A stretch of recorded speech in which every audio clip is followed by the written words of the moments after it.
سنريهم آياتنا في الآفاق وفي أنفسهم حتى يتبين لهم أنه الحق أولم يكف بربك أنه على كل شيء شهيد.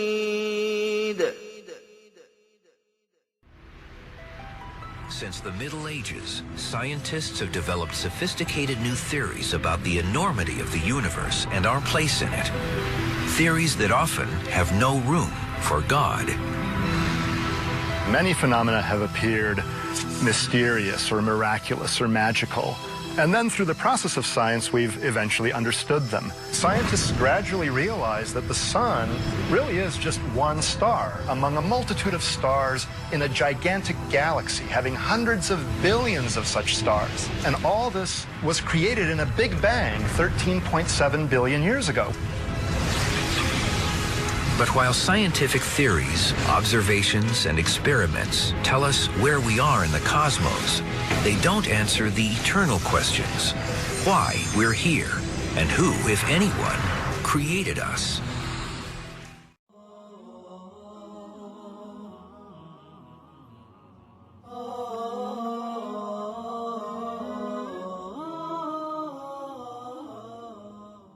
So some physicists continue to search for those answers.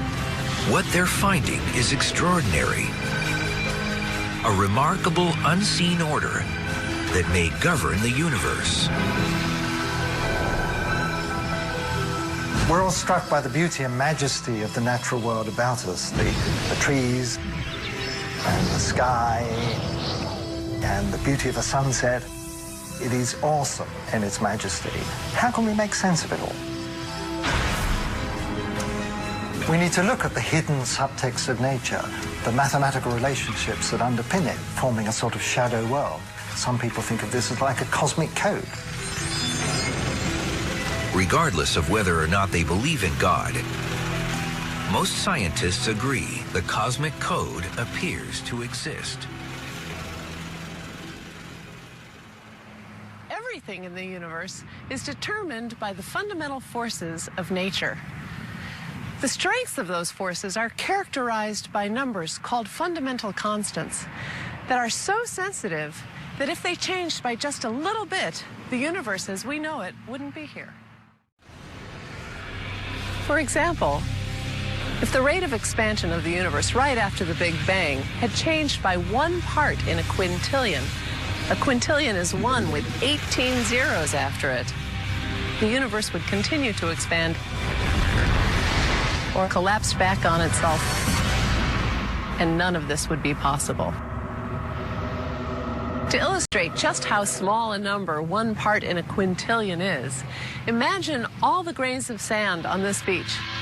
In fact, imagine all the grains of sand in all the world's beaches. That number's probably somewhere around a quintillion. In this analogy, if all that sand represented the rate of expansion of the universe right after the Big Bang, how many grains of sand would I need to add or subtract to wreck the universe? Just 1 grain, 1 in a quintillion. That's how precise things had to be for us to be here.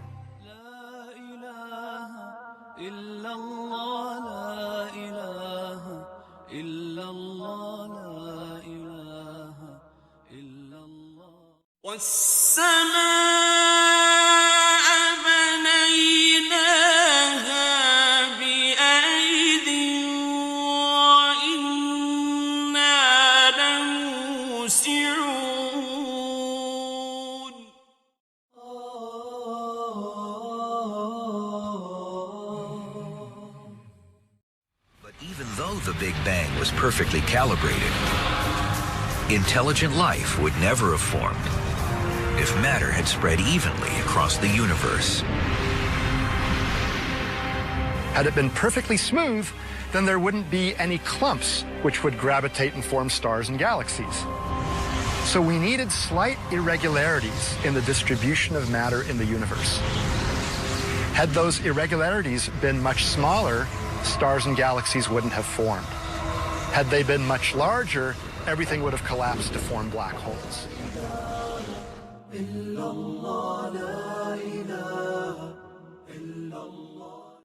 أولم ير الذين كفروا أن السماوات والأرض كانتا رتقا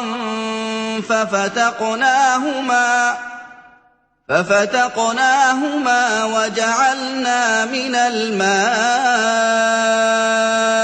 كل شيء حي أفلا يؤمنون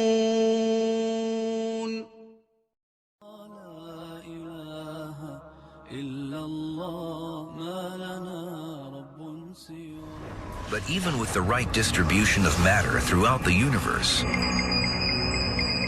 life would still never have formed without a complex series of processes inside stars that converted helium and hydrogen into heavier elements like carbon that form the basis of all living beings. Some of those stars explode, providing raw material with which to form new stars, planets, and ultimately life. Had the laws of physics been a little bit different, or even if the physical constants had been a little bit different from what they really are, this process of nuclear fusion and the explosion of stars might not have been possible, and we wouldn't be here discussing it.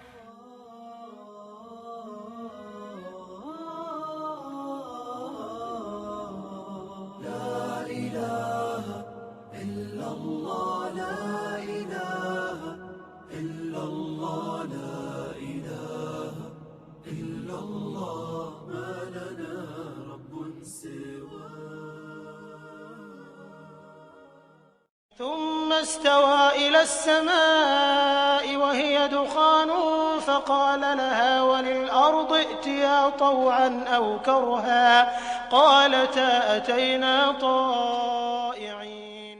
لا إله إلا الله لا إله إلا الله. I don't know a single scientist who would disagree with the statement that the world is exceedingly ingenious. Not just mathematical, not just beautiful, not just elegant, but the manifestation of something truly extraordinary. How could this extraordinary fine-tuning of the universe be anything less than unmistakable evidence of a divine creator?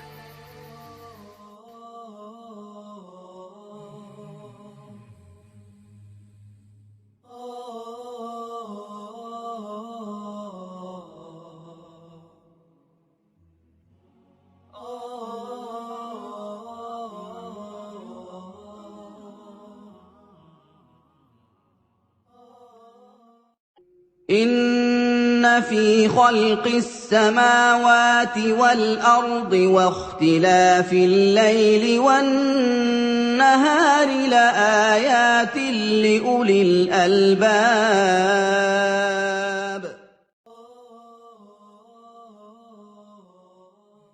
يعرفون نعمة الله ثم ينكرونها وأكثرهم الكافرون